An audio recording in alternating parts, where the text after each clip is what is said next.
Let's start our today's lecture. आज हम discuss करेंगे about ESRD, that is and stage renal disease.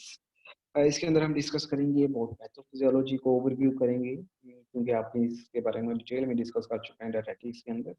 हमें इतनी ज़्यादा डिटेल में इसमें जाने की जरूरत नहीं है। MNT को देखेंगे रिगार्डिंग कुछ फार्मूलाज जो कि हम एंड स्टेज रेनल डिजीज में देंगे एंट्रोल फीडिंग के लिए। केस स्टडी को डिस्कस करेंगे। आपके एंड स्टेज रिनल डिजीज में, क्योंकि आपके किडनी फंक्शन के अंदर एडवांस्ड इम्पेयरमेंट आ रही है, तो इन दैट कंडीशन बहुत ज़्यादा कॉम्प्लिकेशंस आ सकती हैं, लाइक एडीमा की कंडीशन। हम डिस्कस कर रहे हैं कि किडनी डिसफंक्शन जब आपके एंड स्टेज रिनल डिजीज होती है, जब किडनी फंक्शन में एडवांस इम्पेयरमेंट आती है, इन दैट केस बहुत ज़्यादा कॉम्प्लिकेशंस आ जाती हैं, जैसे कि एडीमा है, मेटाबॉलिक एसिडोसिस है।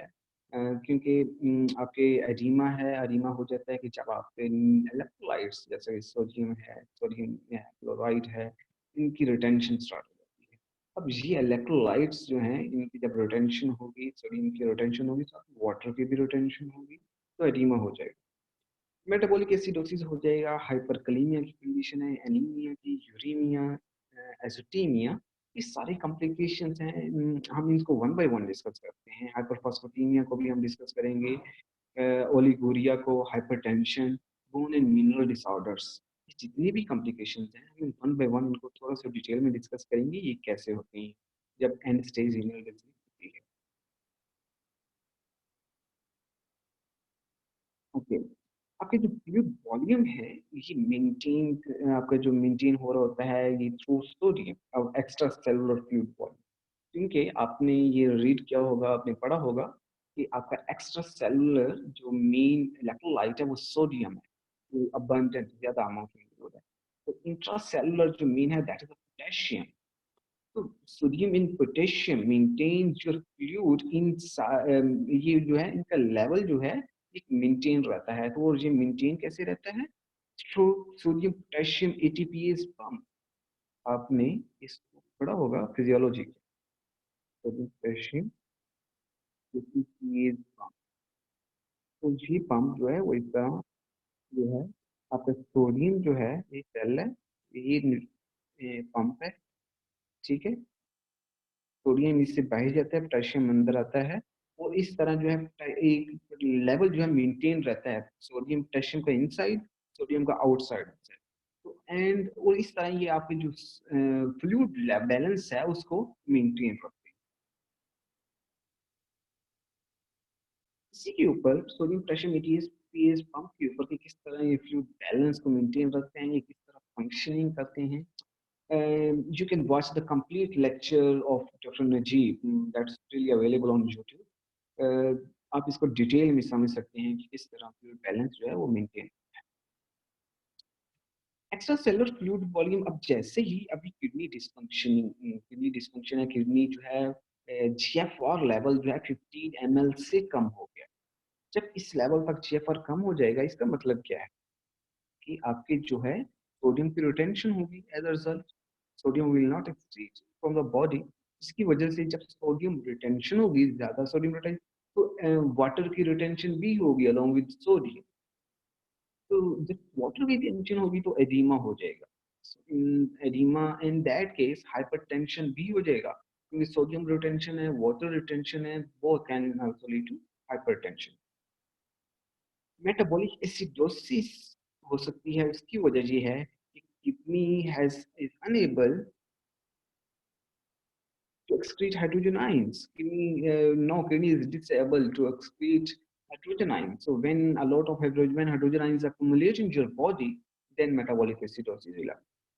तो इसकी वजह से आपको मेटाबॉलिक एसिडोसिस होगा, एडिमा हो जाएगा, हाइपरटेंशन होगा, हो सकती है मेटाबॉलिक एसिडोसिस हो जाएगी, हाइड्रोजन आयंस बॉडी के अंदर एक्युमुलेट हो रहे हैं जिसकी वजह से।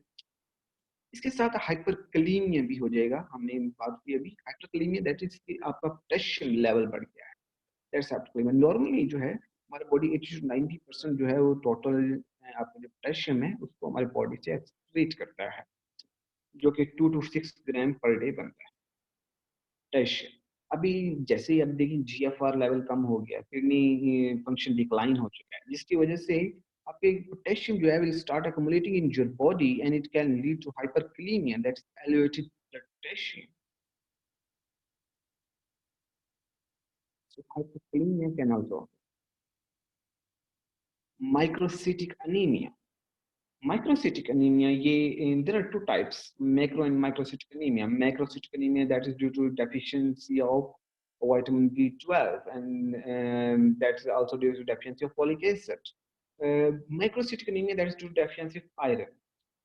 अभी जो है आयरन डेफिशिएंसी एनीमिया हो सकता है microcytic anaemia chronic kidney disease में क्यों होगा बिकॉज किडनी जो किडनी एरिथ्रोपोइटन जो कि आपके रेड ब्लड सेल्स को सिंथेसाइज कर रही होती है दैट सिंथेसाइज इन किडनी तो जब किडनी फंक्शन नहीं करेगा erythropoietin this will not produce otherwise आपके red blood cells will not produce and आपको आयरन डेफिशिएंसी एनीमिया हो जाएगा एज़ोटीमिया क्या नज़र एज़ोटीमिया ये है कि नाइट्रोजन एज़ोट आपका एज़ोट का मतलब ये है दैट इज़ नाइट्रोजन तो नाइट्रोजनस वेस्ट हैं उसका लेवल ब्लड में बढ़ जाएगा तो नाइट्रोजनस वेस्ट एक्सक्रीट नहीं हो रहे हैं जिसकी वजह से ब्लड के में उसका लेवल इंक्रीज हो जाएगा तो we call it that is the एज़ोटीमिया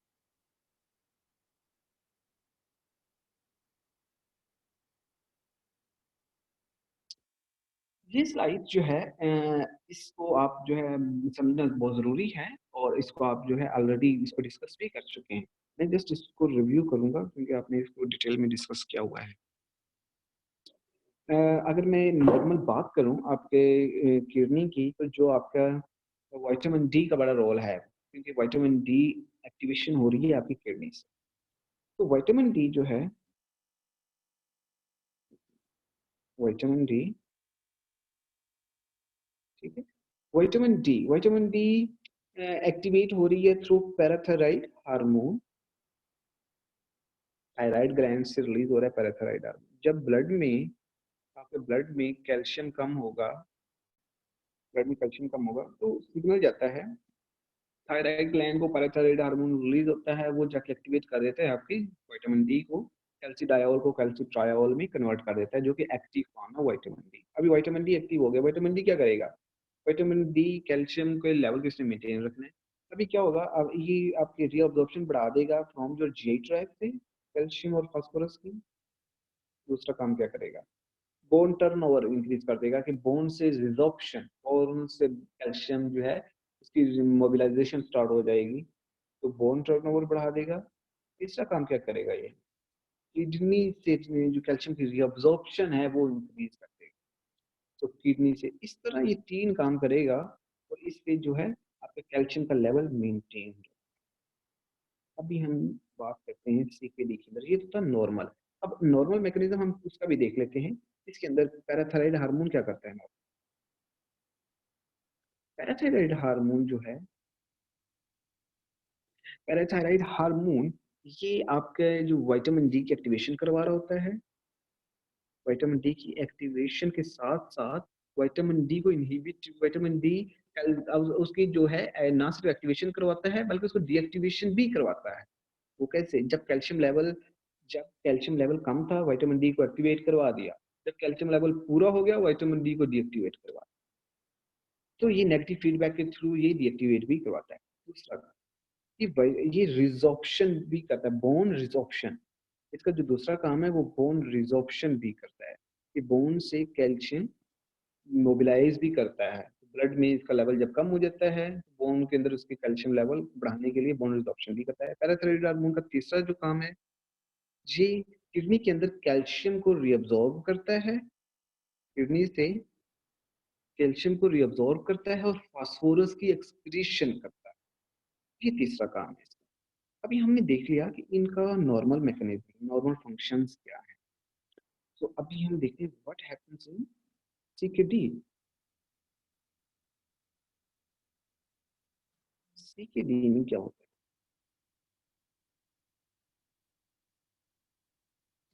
CKD में आप देखेंगे कि किडनी जो है किडनी अपना फंक्शन नहीं कर रही है रीनल डिजीज है किडनी अपना सीकेडी आप ये कह लें कि स्टेज 5 है स्टेज 5 के अंदर किडनी अपना फंक्शन नहीं कर रही।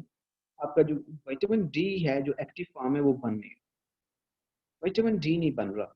अब विटामिन डी जब प्रोड्यूस नहीं होगा तो क्या होगा? चाहे पैराथायरॉइड हार्मोन रिलीज हो, क्योंकि किडनी काम नहीं कर रही तो विटामिन डी एक्टिव फॉर्म नहीं होगी। जब एक्टिव फॉर्म नहीं होगी, अभी now the body need vitamin D, body need calcium, calcium की कमी है तो क्या होगा? What will happen? आपका जो पैराथायरॉइड हार्मोन है, बोन रिजॉर्प्शन स्टार्ट कर देगा। क्या करेगा? बोन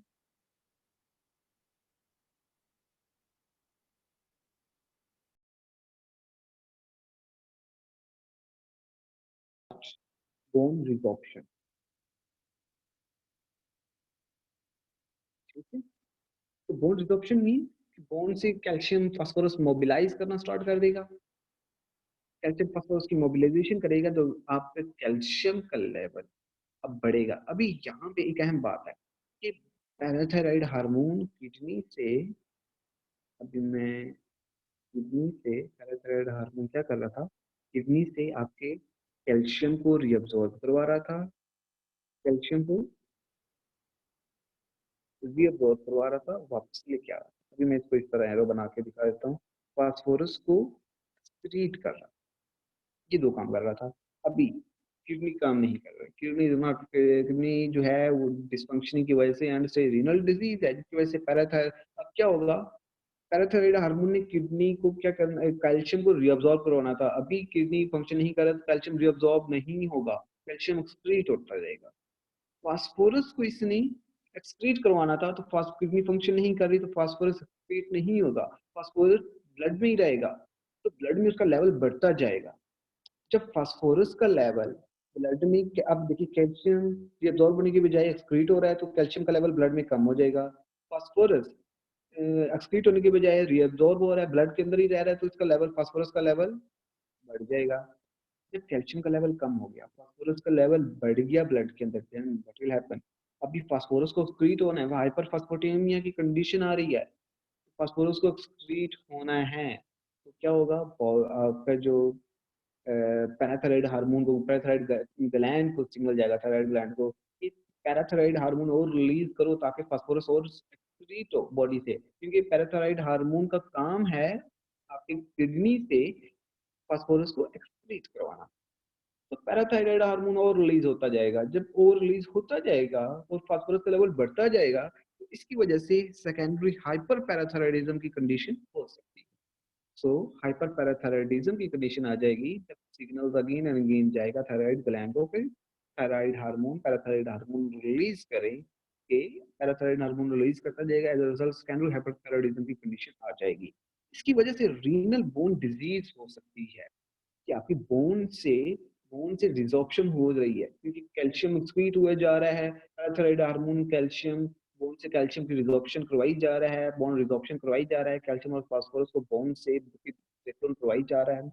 इसकी वजह से कैल्शियम ब्रेकडाउन होती जाएगी, कैल्शियम का लेवल कम हो जाएगा, तो बोन रीनल, उसकी वजह से बोन वीकनेस हो सकती है।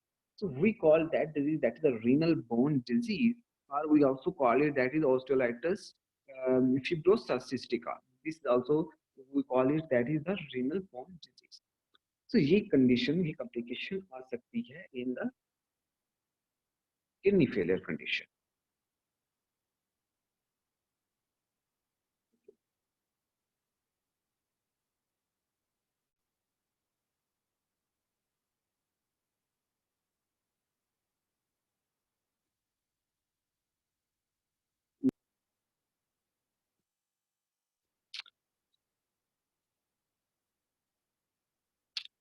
Okay, हम डिस्कस कर रहे हैं कि आप किडनी की उसकी वजह से आपका जो है किडनी डिसफंक्शन होने की वजह से बहुत ज़्यादा कॉम्प्लिकेशंस आ रही हैं आपके, जिसकी वजह से आपके डिटोरिएशन की वजह से, किडनी फंक्शन डिटोरिएशन की वजह से आपका जो है जितने भी मेटाबॉलिक प्रोडक्ट्स आपके, जैसे कि प्रोटीन है, जो कि प्रोटीन है, इसके साथ जो है आप किडनी का जो काम है वो आपके प्रोटीन की जितने भी मेटाबॉलिक प्रोडक्ट्स ऑफ प्रोटीन है, नाइट्रोजन बेस है उसको एक्सक्रीट करना, एसिड बेस बैलेंस को मेंटेन रखना, और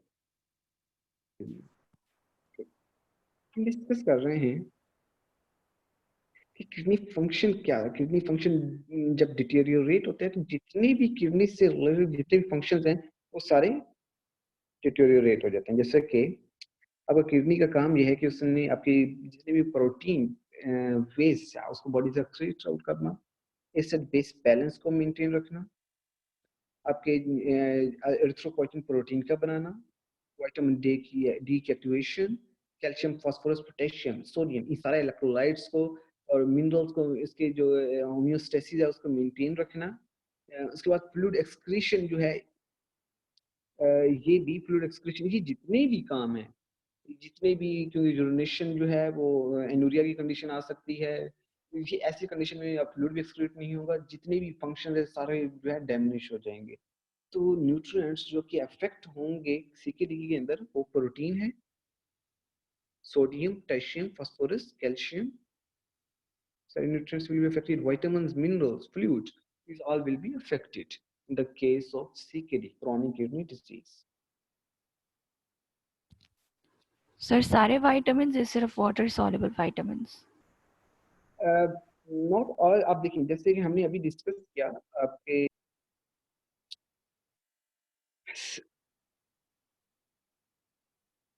okay, according to national kidney disease education program, इसके मुताबिक कि सीकेडी आपको डिफाइन इस तरह करेंगे कि अगर आपका जीएफआर लेवल 60 ml पर मिनट से कम है फॉर 3 months और लॉन्गर, 3 माह या 3 से ज़्यादा तक लॉन्गर, अगर ज़्यादा देर तक अगर आपका जो जीएफआर है वो 60 ml से कम रहे, then we call it that is the chronic kidney disease. There are some आपकी स्टेजेस हैं क्रोनिक किडनी डिजीज की। स्टेज 1 में अगर आपका जो आपका जीएफआर है 90 या 90 से ज़्यादा हो, then we call it that is stage 1 CKD. Stage 2 CKD, आपका जीएफआर अगर जो है 60 से 89 ml पर मिनट है, then we call it that is the stage 2 CKD. Stage 3, that is the 30 to 69 ml per minute अगर है, that is the stage 3 CKD. और अगर severe decrease in GFR आ जाए, then we call it that is stage 4, that is अगर 15 to 29 ml per minute है, then we call it that is severe decrease in severe जो है decrease in GFR, and we call it that is stage 4 CKD. And stage 5 CKD, that is अगर 15 ml से भी कम आ जाए, then we call it stage 5 or kidney failure. Okay, this condition, ये जो CKD है that is in, आपके stats जो हैं वो पाकिस्तानी स्टैट्स इतने अवेलेबल नहीं है। यूएसए की स्टैट्स ये कहती हैं कि आपके एवरी 9 जो एडल्ट है उसके अंदर सीकेडी अभी मौजूद है, और 11.5% एडल्ट और जो कि 20 एज 20 से ज़्यादा है उनके अंदर सीकेडी मौजूद है। और इन इसके साथ जो है ये जो इसकी स्टैट्स है that's provided by national health and nutrition examination survey, इसके मुताबिक 11.5% जो आपके एडल्ट हैं that are also suffering with CKD. Aetiology में देखें तो आपकी डायबिटीज और हाइपरटेंशन ये टॉप में है, बिकॉज आपकी diabetes hypertension both can lead to CKD. Diabetes can affect, or diabetes or hypertension both can affect your blood vessel, and that is living in longer stage, not in ऐसा नहीं है कि इसकी वजह से, but इसकी वजह से CKD हो सकता है, chronic kidney disease आ जाए, हो सकती है इसकी वजह से। And these are the two main causes, यही वजह है, यही मेन कॉज है। और डायबिटीज जो है दैट इज नंबर 1, क्योंकि डायबिटीज की वजह से आगे फिर फर्दर कॉम्प्लिकेशंस जो हैं वो आते हैं। ओके, उसके बाद है systemic disease. Systemic disease that disease that affects other body organs, not only single organ, क्योंकि ये आपके थ्रू द बॉडी को अफेक्ट कर सकता है। सिस्टेमिक डिजीज कंडीशन है, इन दैट केस सिकली हो सकता है, इन्फेक्शन एचआईवी, तो एचआईवी इन्फेक्शन इन्फेक्शन अगर आपके सेल किडनी सेल में के अंदर इन्फेक्शन हो जाता है, तो इन दैट केस आपके सिकली की कंडीशन हो सकती है। एनसेड्स, एनसेड्स जो है, एनसेड्स कैन ब्लॉक आपके प्रोस्टाग्लैंडिन्स, और that actually normally dilate blood vessels to kidney। आपके NSAIDs जो है ये प्रोस्टाग्लैंडिन, तो इसलिए एनसीज जो है वो रिकमेंड नहीं किया जाता, अभी नहीं यहाँ पे जो है उसको रिकमेंड नहीं किया जाता in case of CKD, in case of any kidney disease, क्योंकि आपके प्रोस्टाग्लैंडिन को ब्लॉक करके आपकी किडनी फंक्शन की तरफ जो ब्लड फ्लो है उसको कम वो रुक जाता है, जिसकी वजह से आपका जो है फर्दर कॉम्प्लिकेशन सीकेडी की कॉम्प्लिकेशन हो जाती है। तो I will share link of this research, you can आप इसको पूरी कंप्लीट रिसर्च को देख सकते हैं कि what's effect set on CKD. Toxins like tobacco आपके निकोटीन जो है ये इनडायरेक्टली कैन लीड टू आपके सीकेडी, क्योंकि इसकी वजह से जो है हाइपरटेंशन की कंडीशन आ सकती है। It increase the lead to adrenaline and can lead to increase the blood pressure. तो इन indirectly it can lead to आपकी जो है ये हाइपरटेंशन आपकी सीकेडी की कंडीशन हो सकती है।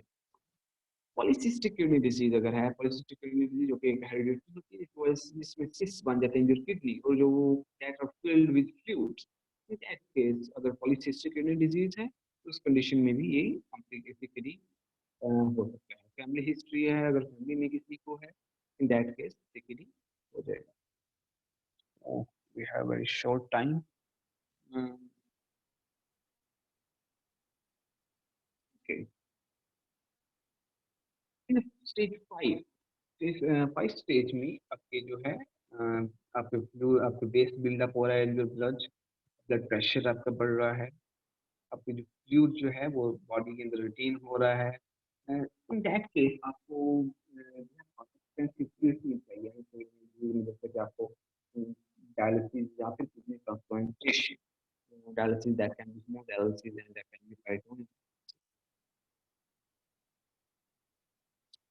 मेडिकल न्यूट्रिशन थेरेपी ये बहुत एसेंशियल जो है in medical case, in the case of cancer, especially in the case of cancer, renal disease or in the case of CKD, क्योंकि malnutrition की condition है इसके अंदर, cardiovascular disease लीवर की कंडीशन भी हो सकती है, malnutrition की कंडीशन है, बोन मिनरल डिसऑर्डर्स है, एनीमिया की कंडीशन है। इसके अलावा ये सारी कॉम्प्लिकेशंस आपके सीकेडी के अंदर हो सकती हैं। तो इसके साथ जो है इस कंडीशन को आपको मैनेज करने के लिए you need both medical therapy and nutritional intervention. आपके बहुत ज़्यादा जितने भी सीकरी के पेशेंट्स हैं उनके अंदर कोमॉर्बिड कंडीशन होती है, जैसे कि उनके साथ कोई और कॉम्प्लिकेशन भी होती है, लाइक जैसे कि हाइपरटेंशन है, डायबिटीज मेलाइटस है, ये सारी कंडीशन भी होती है, बिल्कुल मैक्सिमम ये कॉम्प्लिकेशन जरूर होती है और you need medical nutrition therapy in this condition. Nutrition assessment आप कैसे करेंगे? तो आप सबसे पहले आप जो है पेशेंट का जितने भी कोमॉर्बिड कंडीशन है, स्पेशली मेडिकल रिकॉर्ड देखेंगे, ड्रग न्यूट्रिएंट इंटरेक्शन जो है, जो ड्रग्स ले रहा है उसका न्यूट्रिएंट सबसे इंटरेक्शन हो सकता है, आप उसको देखेंगे। उसके साथ क्या डाइजेशन इश्यूज हैं, अब्जॉर्प्शन इश्यूज हैं न्यूट्रिएंट्स के, आप उसको देखेंगे। उसके बाद न्यूट्रिएंट इनटेक को देखेंगे, कितना है, एपेटाइट का लेवल क्या है, फूड इनटेक जो है सीकेडी की वजह से फूड इनटेक में कितना इफेक्ट आया है, उसके फूड के एलिमिनेशन पे कितना इफेक्ट आया है, यूरिनेशन के ऊपर कितना इफेक्ट आया है, स्टूल पास में कितना इफेक्ट आया है, कितना स्टूल पास हो रहा है, कितना फूड इनटेक है, ये सारी चीजें आप जो है आप जो है ये देखेंगे असेसमेंट के दौरान।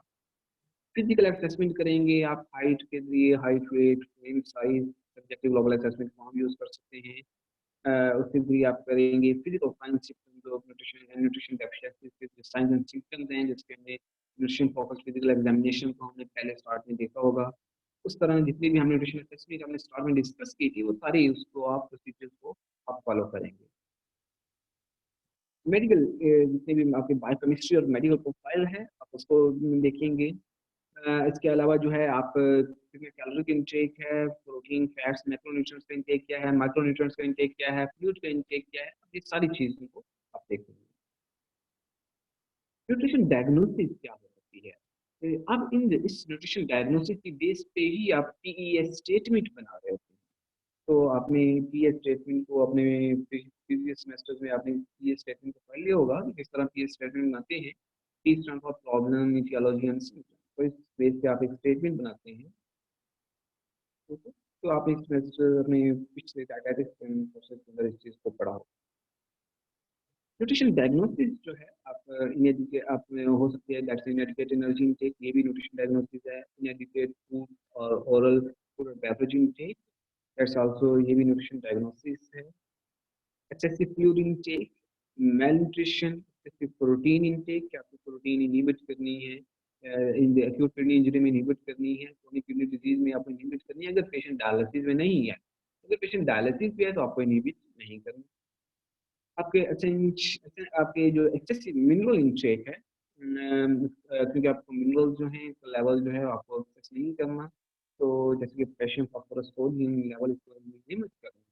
तो इन दैट केस आप ये भी कनेक्शन डायग्नोसिस होगी या एक है Altered GI functioning, nutrition related laboratory values अगर अल्टर्ड हैं तो that's also we will also consider it inadequate energy intake, inadequate oral or beverage intake, excessive fluid intake, malnutrition, excessive protein intake, excessive mineral intake, altered GI function, altered nutritional related laboratory values। इसके अलावा आपके जो है food medication interaction, food जैसे food आपके जो है drug nutrient interaction, involuntary weight loss, weight gain, इसमें वेट गेन भी हो सकता है, इसमें वेट लॉस भी हो सकता है। Food and nutrition related knowledge deficiency, अगर आपको जो है रिलेटेड नॉलेज नहीं है कि कौन सी फूड लेनी है कौन सी नहीं लेनी, तो वो भी एक न्यूट्रिशन डायग्नोसिस होगी। We have to we have to then aware, we have to educate the patient. जैसे आप किसी का पेशेंट है उसको हम एजुकेट करेंगे। डिसऑर्डर्ड ईटिंग पैटर्न, आपके जो है न्यूट्रिशन रिलेटेड रिकमेंडेशन जो आपने दी हैं उसके ऊपर फॉलो नहीं कर रहा पेशेंट, तो ये भी आपका जो है डायग्नोसिस होगी। फूड चॉइसेस अनडिजायरेबल हैं, impaired ability to prepare food और मील, बिल्कुल ये भी हो सकता है जैसे आप कह रहे हैं वैसे नहीं हो रहा, वैसे हेल्दी कुकिंग नहीं है, या फिर कोई जो आप रिकमेंडेशन रिकमेंड कर रहे हैं उस तरह वो इम्प्लीमेंट नहीं हो रहा। Poor nutrition quality of food, limited access to food, ये सारी आया हैं जो कि आप असेसमेंट करेंगे, न्यूट्रिशन डायग्नोसिस करेंगे, and then you will provide nutrition intervention. तो न्यूट्रिशन इंटरवेंशन के लिए यू नो कि आपको क्या-क्या चीज़ें प्रोवाइड करनी चाहिए। तो आज लेक्चर का टाइम एंड हो गया है। We will start from nutrition requirements in PPT in the next lecture.